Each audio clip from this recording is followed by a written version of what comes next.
पदाधिकारी जितने भी लोग यहाँ पे मौजूद हैं, जो है ये दलित समझ के ये अत्याचार ढाए जा, सही क्या है और गलत क्या है। एक पढ़ा लिखा व्यक्ति 70% जो हिस्सा है वो भूत पूजा पे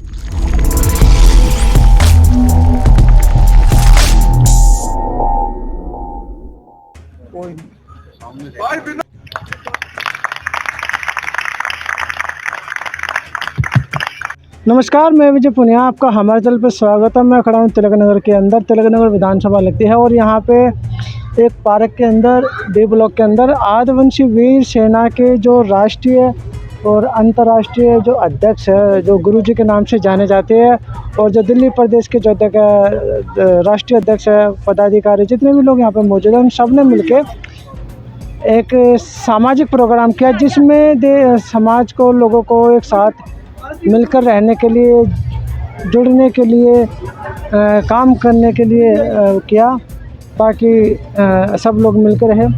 जाति को छोड़े, जाति छोड़ो समाज जोड़ो का जो एक नारा जो सभी संगठन चला लेते हैं, उनका भी यही नारा था कि जाति छोड़ो समाज जोड़ो और लोगों को एक सूत्र में बांधो। तब जब समाज एक सूत्र में बंधेगा, मानव से प्यार करेगा, तभी देश तरक्की करेगा। ये था इनका संदेश, जो कि तिलक नगर के अंदर एक पार्क में आदिवासी वीर सेना ने किया। और सभी जो जिन्होंने आयोजन किया था, उनका ये भी यहाँ पे सम्मान कर रहे हैं, उनका हौसला बढ़ा रहे, ताकि भविष्य में भी वो ऐसी मीटिंग करता रहे और हौसला बढ़ा जाए। तो अभी चलिए भी बातचीत कर दो सर, थोड़ा बता दो सर, आदिवासी वीर सेना क्या है और क्या मकसद है? सभी को प्रेम सर। आदिवासी वीर सेना भारत एक गैर राजनीतिक, स्वैच्छिक, सामाजिक और धार्मिक संगठन है। इसका मूल उद्देश्य है आध्यात्मिक चिंतन को बढ़ाना, शिक्षा का प्रचार प्रसार करना, सामाजिक कुरीतियों को हटाना और राष्ट्रीय एकता की भावना जागृत करके समाज में, पूरे समाज में अनुशासन, एकता, सुख, शांति, प्रेमता, एकता उत्पन्न करना इसका मूल उद्देश्य है। हमारा इसमें जो काम है वो काम ये है कि जो समाज 6743 जातियों में बटा हुआ है, उस समाज को एकजुट करना। और उस समाज को एकजुट करने के लिए जो फार्मूला है वो ये है कि सारा समाज अपनी जो पहचान है आदिवासी लिखे। आदिवासी शब्द का अर्थ है कि मूल मालिक, यानी कि प्रथम सृष्टि का प्रथम अंश, प्रथम सभ्यता के लोग, राजा महाराजाओं की संतान, आदि पुरुष के वंशज, आदि वीरों की संतान। हम ये बताना चाहते हैं कि अपने आप को हीन निमन ना समझें। आप इस देश के आदिवासी मूलवासी हैं और आप आदिवंशी हैं, भारत के मूल मालिक हैं। ये चीज़ समझाना, और इसके माध्यम से वो समाज जो बहुत ज़्यादा डिमोरलाइज है, जिसका आत्मबल गिरा हुआ, उनके मनोबल को, आत्मबल को ऊंचा उठाने का ये एक प्रयास है, उनको एक करने का, उनकी सोच ताकि सकारात्मक हो। अभी उनकी सोच जो एक नकारात्मक है, अपने आप को हीन समझते हैं, वो अपने आप को हीन ना समझ के इस देश का आदिवासी मूलवासी समझे। ऐसा ही प्रयास ये हमारा है। सर, एक चीज़ होती है, समाज जो है कई टुकड़ों में बटा जाता है, बताया 7600 जातियाँ जो बताया आपने, और उसके अलावा अत्याचार भी बहुत ज़्यादा बढ़ चुके हैं सभी स्टेट्स में, दिल्ली के अंदर भी बढ़े हुए हैं, सभी स्टेट बढ़ चुके हैं। तो इनको रोकने के लिए आपका जो संगठन है कहाँ तक मतलब प्रयास करता है? देखिए, जो अत्याचार जो बढ़ रहे हैं, वो अत्याचार तो इस समय में तो बहुत अति हो गई है। बहन बेटियों की इज्जत आबरू की रक्षा करना भी इस वक्त बहुत ज़्यादा मुश्किल हो गया है।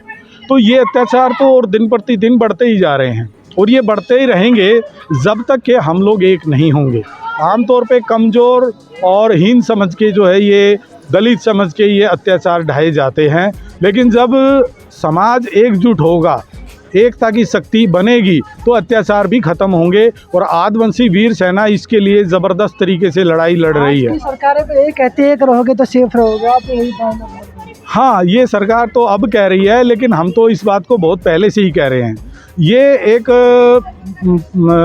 प्राकृतिक रूप से भी अगर हम इस चीज़ को सोचें, तो जंगल में जो जानवर है, शेर कितना शक्तिशाली होता है, तो वो भी तभी सुरक्षित है जब वो उसका अपने समाज के साथ एकजुट है। तो यही नियम जो है कुदरत का, जो अटल नियम जो है वो यही है कि सुरक्षित तभी है इंसान जब वो अपने समाज के साथ एक है, एकताबद्ध है। शिक्षा कितनी महत्व है? शिक्षा का बहुत भारी महत्व है। शिक्षा हमें ये समझाती है, सही और गलत का भेद बताती है कि सही क्या है और गलत क्या है। एक पढ़ा लिखा व्यक्ति सही समय पे सही निर्णय ले सकता है बजाय एक अनपढ़ व्यक्ति के। तो इसलिए शिक्षित होना बहुत ज़रूरी बात है। शिक्षित होना व्यक्ति को एक इंसान बनाता है, उसको सही मायने में मानव बनाता है कि वो व्यक्ति शिक्षित होकर आगे समाज में अपना रुतबा कायम कर सकता है, वो आगे अपना स्थान एक स्थापित कर सकता है। तो शिक्षा का बड़ा भारी महत्व है। हमें अपने बच्चों को शिक्षित करना चाहिए, चाहे हम भूखे पेट रहें, चाहे एक वस्त्र कम पहने, लेकिन बच्चों को पढ़ाना लिखना इस वक्त बहुत ज़्यादा ज़रूरी है। वर्तमान में शिक्षा इतनी महंगी हो चुकी है कि लेना मुश्किल हो गया है। हाँ, ये बात सही है कि शिक्षा को इसलिए जानबूझ के महंगा किया गया है कि आम आदमी, एक गरीब आदमी अपने बच्चों को पढ़ा लिखा ना सके। लेकिन उसके लिए हम चाहें तो अलग तरीके इस्तेमाल कर सकते हैं। जैसे कि अभी मैंने अपने प्रवचन में भी ये बात कही थी कि हमारे लोग अधिकतर क्या करते हैं कि अपना दुनिया भर का जो अपने कमाई का 70% जो हिस्सा है वो भूत पूजा पे, देवी देवताओं की पूजा पे, अंधविश्वासों पे, रीति रिवाजों पे खर्च कर देता है। तो इतना पैसा अगर हम खर्च करते हैं दुनिया भर के पाखंडों में, रीति रिवाजों में, त्योहारों में, भूत पूजा में, बलि प्रथा में, नशाखोरी में, अगर हम चाहते हैं कि हमारा समाज, हमारे बच्चे तरक्की करें, आगे बढ़ें, पढ़ें लिखें, और इस युग में जहाँ शिक्षा बहुत ज़्यादा महंगी है, तो वो पैसा हम बचा सकते हैं।